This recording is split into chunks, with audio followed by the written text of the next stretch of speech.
Russia জুড়ে যাবতীয় মার্কিন সম্পত্তি বাজেয়াপ্ত করার উদ্যোগ নিয়েছেন রাশিয়ার প্রেসিডেন্ট এবং ক্রেমলিনের কর্তা ব্যক্তি ভ্লাদিমির পুতিন। ইতোমধ্যে এই সংক্রান্ত একটি ডিক্রিতে স্বাক্ষর করেছেন তিনি। ২৩ মে বৃহস্পতিবার তিনি স্বাক্ষর করার পর থেকে সেটি আইনে প্রণীত হয়েছে বলে জানিয়েছে মস্কো টাইমস। এছাড়া রাশিয়ার সরকারের আইনি পোর্টালে ডিক্রিটি প্রকাশ করা হয়েছে। রাশিয়ার সঙ্গে যুক্তরাষ্ট্রের সম্পর্ক বিশ্বের সবচেয়ে সমালোচিত সম্পর্কগুলোর মধ্যে একটি। চতুর রাজনীতিবিদ জো বাইডেন যুক্তরাষ্ট্রের প্রেসিডেন্ট হওয়ার পর থেকে এই দুই দেশের সম্পর্কের চির একটু একটু করে দীর্ঘ হয়েছে। বিশেষ করে এখন যুক্তরাষ্ট্রের সঙ্গে রাশিয়ার সম্পর্ক সর্বকালের সর্বনিম্ন পর্যায়ে অবস্থান করছে। এর মধ্যে এই ডিক্রি জারির বিষয়টি এই দুই দেশের সম্পর্কের টানাপোড়েন যেন আবারও নতুন করে জানান দিল। গত বছর রুশ বাহিনীর ইউক্রেনের সামরিক অভিযান শুরুর পর শাস্তি হিসেবে যুক্তরাষ্ট্রের কেন্দ্রীয় ব্যাংক, ফেডারেল রিজার্ভ সিস্টেম ও অন্যান্য ব্যাংকে গচ্ছিত রাশিয়ার $৩০,০০০ কোটি ফ্রিজ করেছিল ওয়াশিংটন। মস্কোর প্রতি শাস্তিমূলক ব্যবস্থা হিসেবেই এই পদক্ষেপ নেওয়া হয়েছিল বলে জানিয়েছিল বাইডেন প্রশাসন। সেই পদক্ষেপের জবাবে ২০২৩ সালে একটি আইন জারি করেছিল মস্কো।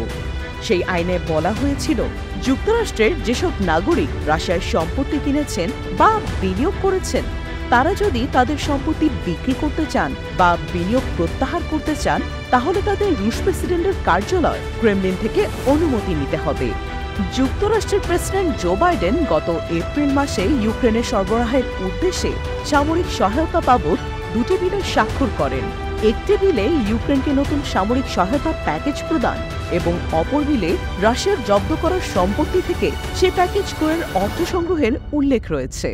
বাইডেন বিল দুটিতে স্বাক্ষরের এক মাস পর বৃহস্পতিবার ডিক্রিতে স্বাক্ষর করলেন পুতিন। রুশ রাজনীতি বিশ্লেষকদের মতে ওয়াশিংটনের শাস্তিমূলক ব্যবস্থার যথাযথ জবাব দিতে এই ডিক্রিটি জারি করেছে ক্রেমলিন। রাশিয়ায় মার্কিন নাগরিকদের মালিকানাধীন রিয়েল স্টেট, ব্যক্তিগত সম্পত্তি, পুঁজি, শেয়ার প্রভৃতির উপর এই ডিক্রি কার্যকর হবে বলে জানা গেছে। মার্কিন নাগরিকদের সম্পত্তি তালিকা তৈরিতে মস্কো ইতোমধ্যে একটি উচ্চ পর্যায়ের দল গঠন করেছে বলেও জানা গেছে। প্রসঙ্গত উল্লেখ্য যে রাশিয়া এবং ইউক্রেনের মধ্যে চলমান যুদ্ধের অজুহাতে আমেরিকা ও তার ইউরোপীয় মিত্ররা রাশিয়াকে চাপে ফেলতে দেশটির বিরুদ্ধে ৬,৫০০-এর বেশি নিষেধাজ্ঞা আরোপ করেছে।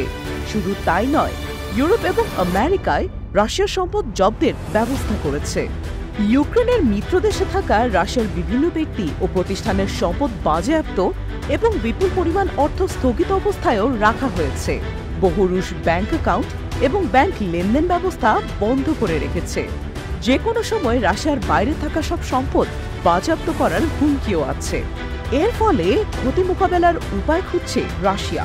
রুশ সম্পদ বাজেয়াপ্ত করা হলে তার বিপরীতে মার্কিন সম্পদ জব্দ করে ক্ষতিপূরণ হিসেবে ব্যবহার করতে চান পুতিন।